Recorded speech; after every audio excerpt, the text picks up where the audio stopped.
자, 18년도 지방구급 두 번째 시간입니다. 11번 문제 총액배분 자율 편성 사전 재원 배분제라고 그러고요. 여태까지는 부서가 예산을 요구하면은 모아가지고 이제 총액을 만들었거든요. 이러니까 과다하게 요구한단 말이야. 그래서 지금은 기재부가 국무회의야, 국회가 아니고 국무회의에서 대통령하고 각부 장관들하고 합의한 다음에 부서별 총액을 먼저 만들어요. 만들어 내려주면은 이 목표하고 총액 범위 내에서 각 부서가 사업을 만들어 승인받는 형식입니다. 이러니까 어떻게 되는 거야? 5년짜리 장기 재정 계획을 통해서 가용 지원 규모를 만들고 전략적이죠. 이걸 가지고 총액을 내려주면은 재량적으로 사업을 만드는 거죠. 그래서 전략적 기획하고 재량적으로 사업을 만드는 분권의 확대가 결합돼 있다. 1번은 맞아요. 근데 2번 틀렸죠. 중앙부처가 정해주는 게 아니라 중앙예산기관인 기재부가 총액을 내려주는 겁니다. 분야별, 부문별. 그 한도액을 내려주면은 그 한도액 범위 내에서 그 분야, 부문별이 재량껏 사업을 만드는 거예요. 어쨌든 지출 한도가 사전에 제시되는 거 맞죠?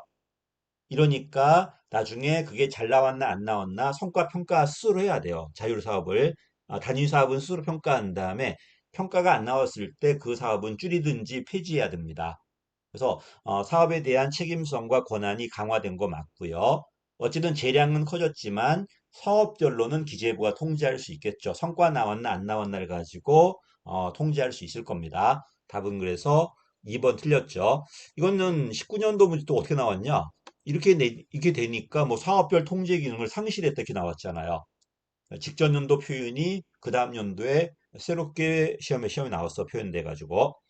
답은 그래서 누가 정한다? 각 중앙부처가 정하는 게 아니라 중앙예산기관이 정해요. 기재부가. 또 국회에서 정해주는 게 아니라 국무회의에서 합의한 다음에 기재부가 제시합니다. 이러니까 이거는 행정부 내에만 구속력이 있지 국회가 하면 구속력이 없어요. 자, 내려갈게요. 특정직이죠. 소방, 특정직 맞지? 국가직 공무원, 경찰도 마찬가지고요. 그다음에 교육감 소속의 교육 전문 직원은 교사들이 해요. 교사들이 장학관 같은 분들 교사들이 하니까 교사도 역시 특정직이잖아. 반면에 지방의회 전문의원은 일반직일 수도 있고 별정직일 수도 있어요. 별정직이 몇 개 안 되니까 별정직을 좀 외워달라고 그랬는데 국회 수석 전문위원, 국회 그냥 일반 전문위원은 일반직이야. 수석이 붙어버리면은 별정직이고요. 그 다음에 지방의회 전문위원은 일반직일 수도 있고 별정직일 수도 있어요. 됐죠? 그 다음에 이제 광역, 서울시 빼버리고 나머지 광역의 부단체장들은 정무부단체장들은 지방 별정직이야. 요 세 개 정도는 좀 외워두시면 어떨까 합니다. 옛날에는 국정원의 기조실장이 별정직이었는데 그분도 이제 정무직이 되는 바람에 그분은 빼버리고 별정직의 세 개 정도, 국회 수석 전문위원, 지방의회 전문위원은 별정직 또는 일반직, 그 다음에 광역자치단체 정무부단체장, 서울시 빼고 나머지 광역의 정무부단체장은 지방 별정직이다. 내려가겠습니다. 13번입니다. 자, 역량은 내가 근평과 다르다고 그랬죠. 근평이 과거 성적이라면 역량은 네가 앞으로 담당할 것을 얼마나 지금 잘할 수 있을까? 그 역량을 담고 있는가? 자, 그럼 어떻게 보냐면요. 지금 선배들이 있어. 내가 지금 4급인데 3급이 될 거란 말이야. 3급 선배들 중에 제일 일 잘한 사람들의 그 성과, 그게 역량이에요.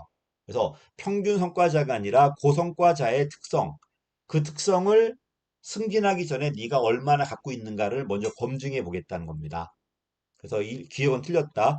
평균적인 성과자가 아니라 고성과자가 돼야 되고요. 또 이거를 검증하기 위해서 모의 평가센터를 해요. 만든 다음에 다수의 평가자가 다수의 실행 과제를 가지고 피평가자들한테 실행하게 하는 거야.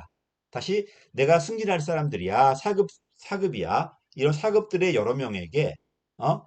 이 평가자가 다수의 훈련 과제를 준 다음에 이 사람들이 어떻게 행동하는가를 관찰하고 이제 합의한 다음에 결과를 노출합니다. 그러니까 객관적이죠. 그래서 다수의 훈련된 평가자가 평가 대상자에게 여러 개의 과제를 부여한 다음에 그 과제를 실제 어떻게 수행하는가를 관찰하고 합의해서 결과 노출하니까 훨씬 더 객관적이라는 겁니다. 그리고 지금 모든 공무원 다 할 수 있지만 과장급하고 고위공무원단은 반드시 해야 돼요. 그렇지, 승진되기 전에. 그래서 후보자 교육을 먼저 하고, 후보자 교육을 그 다음에 역량평가를 거칩니다. 그래서 리을은 틀렸어. 후보자 교육이 먼저고 그 다음에 역량평가예요. 그 다음에 이걸 통과한 사람은 이제 뭐가 되는 거야? 후보자가 되는 거야. 그 중에 일부가 고위공무원단으로 들어가는 겁니다. 그 다음에 디귿이 이제 어려웠는데 리을은 틀렸어 이거. 그 다음에 답은 디귿은 맞는데요. 고위공무원단 역량평가 대상하고 밑에 과장급 직위를 구별해야 돼요. 고위공무원단은 3급 이상이다 보니까 관리자야. 그지? 전체 조직 관리라는 거고 대외적으로. 반면 과장급은 감독자예요. 대내적 감독. 인간관계 요소 나왔을 때는 주로 누가 한다는 거야? 과장급이에요. 그래서 밑에 있죠. 의사소통, 이해관계 조정, 그다음에 동기부여 같은 것들. 이런 것들은 되게 조직 내부 문제들이잖아, 지금. 조직 관리, 그다음에 성과 관리. 정책도 마찬가지고 정책 결정이 어떤 걸 문제할 것인가는 고위공무원단이겠지만 이걸 갖고 들어왔을 때 어떻게 정책 만들 것인가는 내부 문제는 되게 과장급이다. 그래서 이 과장급 직위하고 이걸 구별하는 문제가 또 나올지는 모르겠지만 그냥 과장급은 대내 문제고 고위공무원단은 좀 더 전략적이고 대외적이다. 이렇게 생각하시면 어떨까 해요. 3번이 정답입니다. 옳은 거니까요. 리을은 조심해야 돼. 후보자 교육이 먼저고 그 다음에 역량평가다. 그 다음에 이거 거쳤다고 해서 고위공무원단이 된 게 아니에요. 이제 후보자가 된 거야. 그 다음에 그 중에 일부가 이제 고위공무원단으로 승진하는 겁니다. 이렇게. 자, 내려가면 유연근무제 계속 나오고 있죠. 유연근무제는 시간을 줄이는 시간 전환 근무제가 있고, 그 다음에 장소 바꾸는 재택근무나 스마트워크 센터 근무가 있고, 그 다음에 그 근무 시간 자체를 약간 줄인다, 그 근무 시간을 좀 줄이는 건 아니고, 주 40시간은 유지해야 돼. 그 방식을 좀 바꾸는 게 있죠. 탄력 근무제 같은 것들. 밑에 있죠. 시간 선택제 전환 근무제는 시간 그 자체가 줄어요. 40시간이 아니라 15시간 이상 35시간 이하로 줄고요. 탄력 근무제는 주 40시간을 맞추되 근무 출퇴근을 조정한다든지 아니면은 집약을 근무한다든지 이렇게 하는 거고요. 원격은 장소를 바꾸는 거죠. 세 가지다. 유연근무제가 더 넓은 개념이고 시간 선택제 전환, 그다음에 탄력 근무제, 원격 근무제가 있다. 원격 근무제는 다시 집에서 하는 게 재택근무고 스마트 워크에서 하는 게 있고요. 그다음에 보다시피 심각한 보안이라든지 대민 업무라든지 이런 거는 재택이 안 되겠죠. 원격 근무가 안 된다는 것. 그다음 조심해야 돼. 1번이 틀렸는데요. 우리가 9시부터 6시까지가 근무 시간인데 정확히 9시에 시작해서 6시에 딱 끝내진 않아요. 그냥 8시 반에 먼저 시작할 수도 있는 거고 또 6시 넘어가더라도 남는 업무 처리할 수 있겠죠. 이런 걸 전부 다 계산하기는 어려우니까 그냥 기본급으로 얼마 줘 정액으로 시간의 수당을. 집에서도 마찬가지야. 집에서도 6시에 딱 끝내는 게 아니라 하다 보면 더 할 수도 있고 이러잖아. 이러니까 정액분은 재택근무자도 줍니다. 근데 그 이상의 실적분은 그건 증명이 안 되겠죠. 그지? 그 직장에서 한다면은 그게 다 증명이 되겠지만 집에서 하는 건 증명이 안 되기 때문에 실적분은 지불하지 않지만 정액분은 지불한다는 겁니다. 답은 1번이 틀렸습니다. 좀 어렵게 나왔지. 좀 약간 지엽적으로. 그래서 9급 문제에서 어려운 거는 되게 인사행정이 많아요. 또는 재무행정 아주 지엽적으로 나온단 말이야. 이렇게 특히 인사행정은 법이 되게 자주 바뀌고 세부적인 항목이 되게 많아요. 사람 관리하는 기법이다 보니까. 그래서 7급이라면 정책학의 학잘 조심하시고 또 법도 마찬가지고요. 그다음에 9급이라면은 인사행정의 지금의 우리나라 제도들 역시 관련된 법들 이걸 조심하셔야 됩니다. 15번입니다. 공무원법상 인사제도 내 당연퇴직은 사실행위야. 그치? 일정 기간 승진이 안 되었다든지 일정 나이가 되면 자동 나가는 거기 때문에 이건 처분이 아니죠. 그래서 법이 정한 사유가 발생하면 처분이 없이 관계가 소멸된다. 사실행위이기 때문에 이건 소송도 안 됩니다. 소청도 안 되고요. 직권면직은 처분이야. 어떤 정한 사유가 발생하면은 일방적으로 처분에 의해서 소멸시키는 거니까 이건 소청심사 대상이 되고 소송 대상도 됩니다. 그럼 직위해제 조심해야 돼요. 근데 직권면직은 징계는 아니에요. 징계는 아니라는 것. 직위해제는 잘린 건 아니에요. 잘린 건 아니지만 일을 뺏어버리는 겁니다. 그래서 능력이 없거나 근평이 나쁠 때 신분은 유지한다는 것, 강제적으로 직무를 감당하지 못하게 하는 것. 이것 말고도 사유가 4개 더 있습니다. 그다음에 이렇게 능력이 없을 때 직위 해제돼 버리면 3개월간 대기 명령을 받고 그 3개월 동안 근무 능력 향상 훈련을 해야 돼요. 그래도 향상되지 않는다면은 직권 면직될 수도 있어요. 그다음에 4번 틀렸죠? 강임은 한 계급 아래로 내려가는 건 맞지만 이건 징계는 아닙니다. 징계는 강등이야. 한 계급 아래로 내려가는 징계는 강등이다. 이거는 강임과 강등 조심하시고요. 답은 4번이었네요. 16번입니다. 이거는 복수정답이었죠. 유가증권은요. 그 1번도 틀렸는데 유가증권은 그 금전하고 똑같아 지금 상품권 같은 거 일체 못 받습니다. 일체. 그래서 지금 유가증권이든 현금이든 일체 못 받아요. 근데 현금인데 조의금과 축의금은 받을 수 있어. 원래 10만 원인데 5만 원으로 줄였죠. 개정 전엔 10만 원이었고 지금 5만 원으로 이건 맞습니다. 다시 할게요. 유가증권 옛날에는 받을 수 있었는데 지금 유가증권도 금전과 같아요. 일체 금전 제외입니다. 일체 금전, 유가증권 포함이야.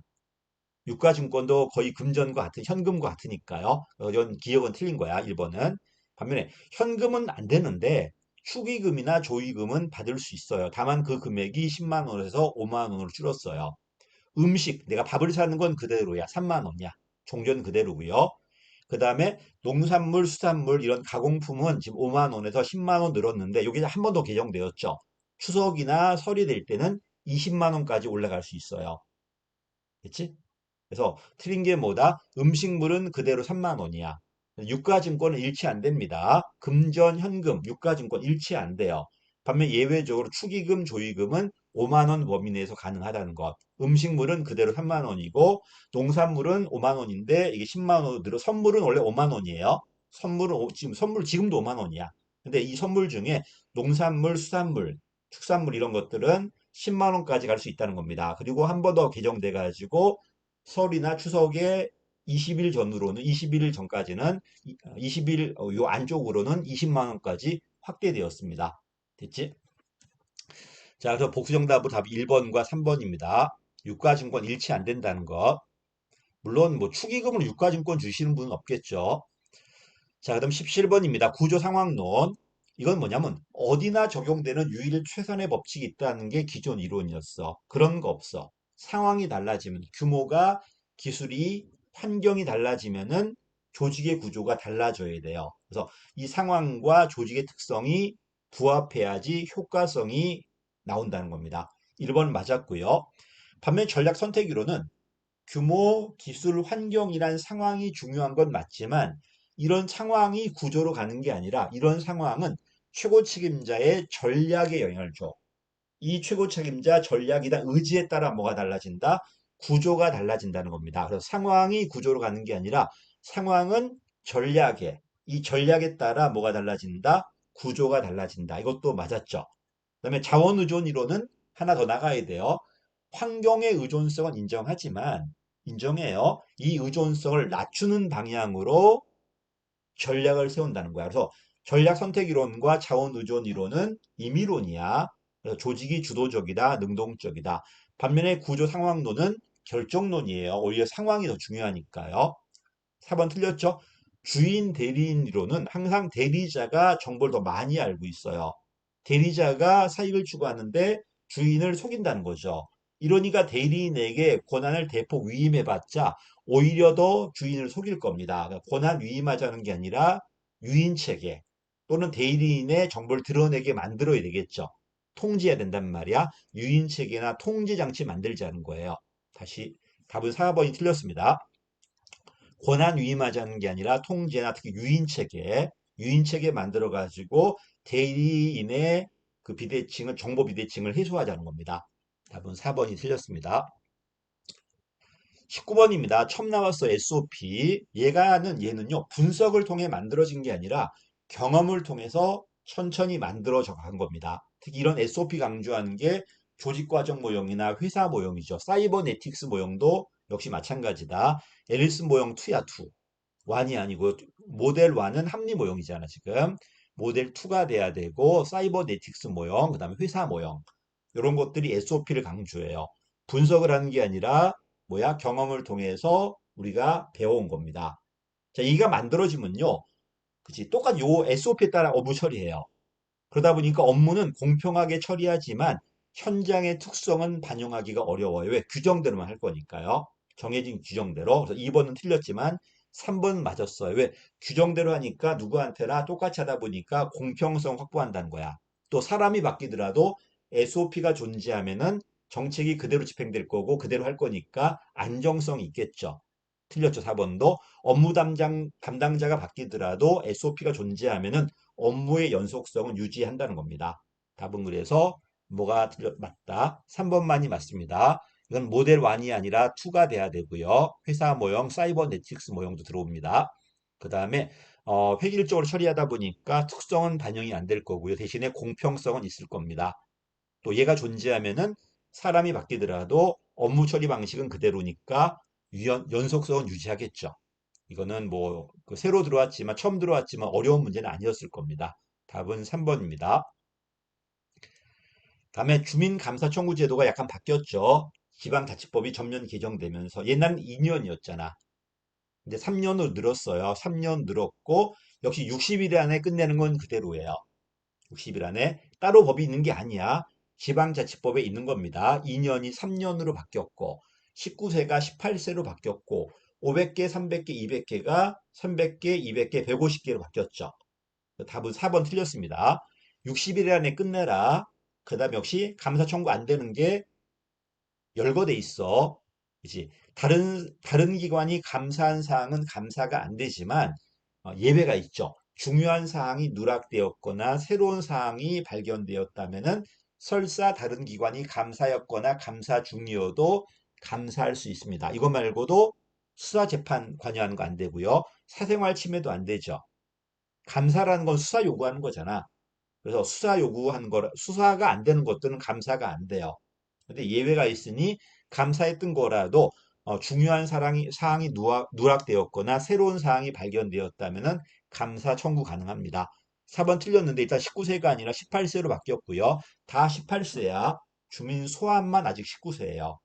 걔도 바뀌어야 되겠지. 18세고 그 다음에 500명, 300명, 200명 이건 명도 틀렸네요. 300명, 200명, 150명이야. 광역은 300명, 50만 넘어가면은 200명, 그다음에 150명. 나머지는 자, 답은 4번이 틀렸습니다. 마지막이야. 지방교부세법의 교부세는 네 가지다. 보특부소, 보통교부세, 특별교부세, 부동산교부세, 소방안전교부세 해가지고요. 다음에 조정교부금은 광역이 기초한테 주는 거고 이건 지방재정법에 있어요. 지방재정법에 뭐 쉬운 문제였다. 지방교부세법엔 보통, 특별, 부동산, 소방 요 네 가지가 있고 조정교부금은 국가가 주는 게 아니라 광역이 기초한테 자치구 조정교부금, 시군 조정교부금, 지방재정법에 있습니다. 답은 3번이 틀렸습니다. 문제가 그래도 19년보다 좀 어려웠던 것 같아요. 새로운 것도 있었고요. 좀 함정도 많이 있었고 그래서 좀 어려웠던 것 같습니다. 여기까지 하겠습니다. 감사합니다.